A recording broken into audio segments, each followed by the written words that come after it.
मोनद' हारिनि जि एसटि जानो गोनां खोथाखौ लानानै भारत सरकारा राज्य सभायाव जा बिलखौ थांनाय 9 अक्ट'आव लाबोदोंमोन बे बिलखौ पास खालामनो थाखाय भारत सरकारनिफ्राय नाजानाय जादोंमोन आरो बिथांमोना आथिखालनि जि बिजेपि दैदेननाय सरकार सोलिगासिनो दङ बिथांमोना मोनद' हारिनोबो रादाय होदोंमोन जानो हागौ जे जोङो नोंथांमोननो जेरैखि जाया जोङो एसटिखौ होगोन दा बे हिसाबै बिथांमोना बे बिलखौ लाबोदों नाथाय बे बिलखौ पास खालामोब्ला जोंनि थागिबि जिखिनि ट्राइबेल माहारिफोर दङ बे ट्राइबेल माहारिफ्रा गासैबो बिथिंनिफ्राय खहा जागोन गासैबो बिथिंनिफ्राय बिथांमोना डिप्राइभ जागोन बेखौ नुनानै CC2नि दैदेननायाव दुलाराय बर' फरायसा आफाद आरो गुबुन गुबुन फरायसा आफाद ट्राइबेल माहारिनि जयै जोङो आन्थोर ज'आजासे सोमावसारबोदों आरो बेखौनो लानानै थांनाय 5 बोसोराव एखम्बा भारत सरकार आसाम सरकारजों 3 खनायारि सावरायनायबो जाबोदों नाथाय जोबथारनायाव बिथांमोना गासैबो खोथाखौ इगनर खालामनानै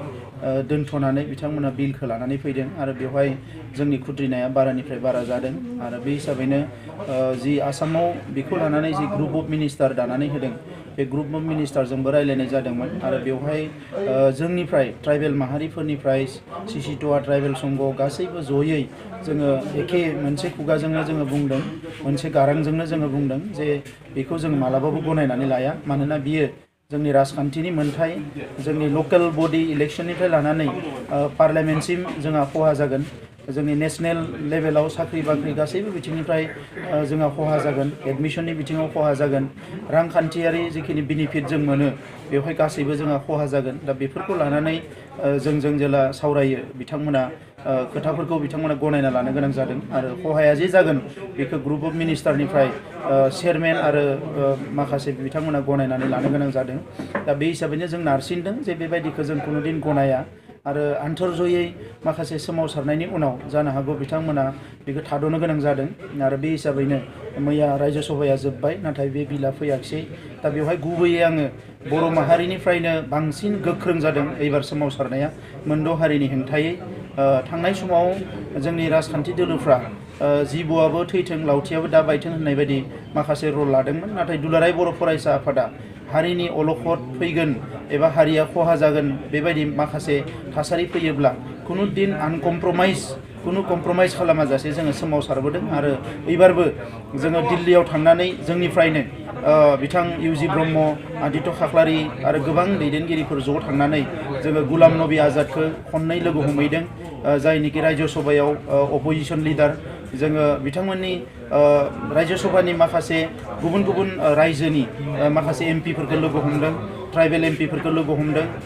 राजनाथ सिंह बिथांखौबो नखर मन्थ्रिखौबो जों फिन खेबसेबाव लोगो हमनानै जोङो बिथांखौ खावलायदों जे बे बिलखौ जेरैखि जाया होबथानांगौ आरो थाङै थुङै बे बिला थाद'बाय दा आङो साबायखर बावनो सानो जोङो गासैबो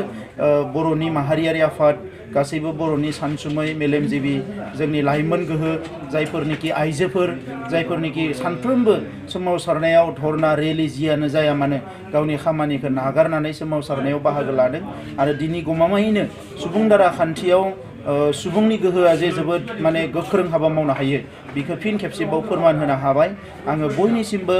गोसो गोरबोनिफ्राय खुलुमनाय आरो साबायखर बावहरो बे हाबाफारिखौ मावफुंनायनि थाखाय जोंहा बे हाबाफारियाव NDB प्रग्रेसिभआबो गोग्गोमैनो बाहागो लाबोदों दिल्लीयाव थांनायनिफ्राय लानानै मास रिलि खुंनाय गासैयावबो NDB प्रग्रेसिभनिफ्रायबो बाहागो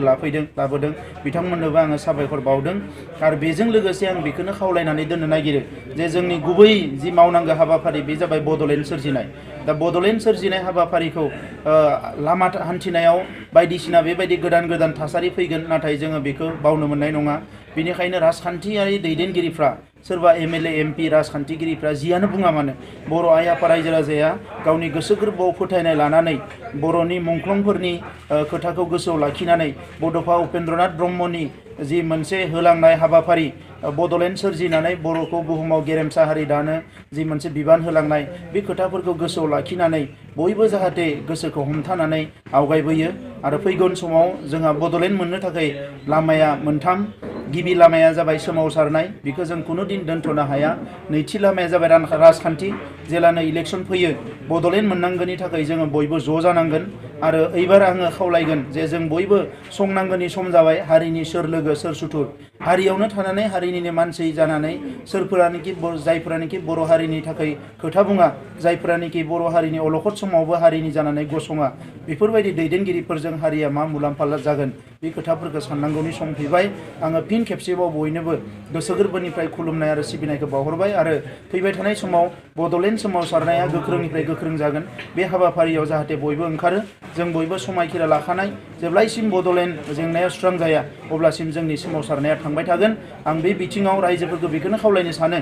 मोनद' हारिनि एसटि जानांगौआ थाद'नायखौ जोङो रंजानानै गुबुन हारिफोरखौ जंखायनो नाङा। फेसबुक टुइटारफ्राव आं लाइमोनफोरखौ खावलायदों जाहाथे गुबुन हारिजों डिबेट जानाय जंखायनाय खोथाफोराव बाहागो लाया। जोंनि थांखिया बड'लेण्ड सोरजिनाय, बुहुमाव बर'खौ गेरेमसा हारि दानाय, बर'नि आखल आखु, बर'आ जे सोद्रोम हारि, बयनिख्रुइबो जोंनि साननाय हनाया जे गुसु आरो गोजौ, बेखौ जोङो दिन्थिनांगोन। ओंखायनो गावबागावजोंबो जोङो डिबेट बायदिसिनायाव बारा बाहागो लानो नाङा आरो मालाय हारिफोरजोंबो जोंहा डिबेट जानो नाङा। मानोना जोंनि सुथुरा सोरबा राजबंसि नङा, सोरबा आदिबासि नङा, सोरबा आहम नङा। जोंनि